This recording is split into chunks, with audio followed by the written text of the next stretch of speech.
You ever get that feeling when you splurge on a cheap projector on sale, set it up, and then realize the image looks washed out, the colors are all wrong, and the thing barely makes it past a dim living room? I've been there, and I've also heard dozens of friends swear they'd never buy a projector again after that disappointment. The question is, does spending a bit more on a model that promises ultra-short throw, 4K upscaling, and built-in streaming actually save you from those regrets? Link is in the description if you want to check the product details on Amazon. When I started digging into the Hisense PT1, the first thing I noticed was the promise of ultra-short throw. You can sit just a foot or two away from the wall and get an 80-inch to 150-inch image. That sounds perfect for apartments or a bedroom where you can't mount a traditional projector far from the screen. But the hype alone isn't enough. I spent a weekend setting it up in a typical living room scenario, a 12-foot wide wall, ambient lighting from a TV cabinet lamp, and a standard couch layout. The goal was to see if the PT1 could actually deliver a cinema-like picture without the usual trade-offs. Right out of the box, the PT1 feels like a smart TV more than a projector. The built-in Google TV interface means you don't have to hook up a separate streaming stick. Everything from Netflix to YouTube lives inside the same menu. That simplicity is a huge win for anyone who isn't comfortable juggling multiple HDMI devices. I went straight to a 4K HDR movie on Disney Plus and enabled Dolby Vision. The image popped, bright whites, deep blacks, and colors that felt richer than my 55-inch 4K TV. The 2500 ANSI lumens rating is respectable for a room that isn't completely dark, and with the lamp placed just inches from the wall, the light distribution felt even. In the daytime, the picture stayed readable, though if you have windows that let in strong sunlight you'll still notice some washout. The AI upscaler is another piece of the puzzle. I tossed a classic 1080p Blu-ray onto a USB drive and let the projector do its thing. The upscaler sharpened edges and added a subtle boost to contrast, making the picture look less stretched than many budget 1080p projectors.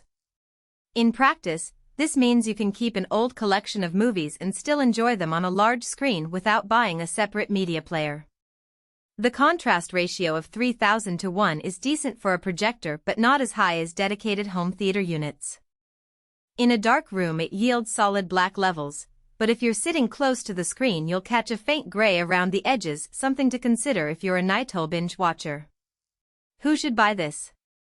I'd say the PT1 shines for three main groups.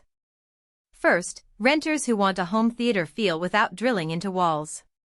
Because it sits on a small stand and projects off the wall, you can remove it and take it with you.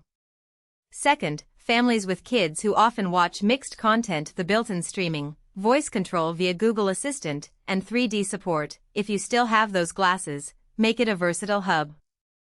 Third, anyone who already has a decent sound system. The projector outputs Dolby Atmos, but you'll need external speakers to fully enjoy it, so pairing with a soundbar or AV receiver adds real value. On the flip side, if you're a hardcore cinephile who wants the deepest possible blacks and a high frame rate gaming experience, you might skip the PT1. The 240Hz refresh claim sounds impressive, but in real-world use the projector caps out at 60 Hz for most content, and its response time isn't fast enough for competitive gaming. Also, the lamp life of about 3000 hours means you'll be replacing the bulb after a few years if you watch nightly, which adds a hidden cost. Finally, the throw distance is a blessing and a curse. You need a clear wall space directly in front of the projector. Any bookshelf or picture frame will appear in the projected image, so it works best in a minimalist setting.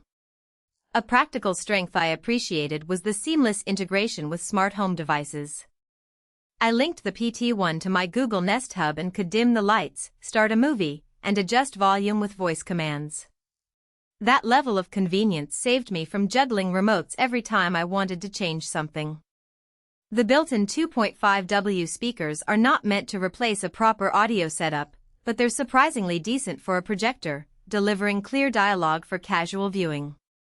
The weaknesses become clearer when you start pushing the projector's limits. The 80-inch to 150-inch range is wide, but you'll notice distortion at the extreme end if the wall isn't perfectly flat.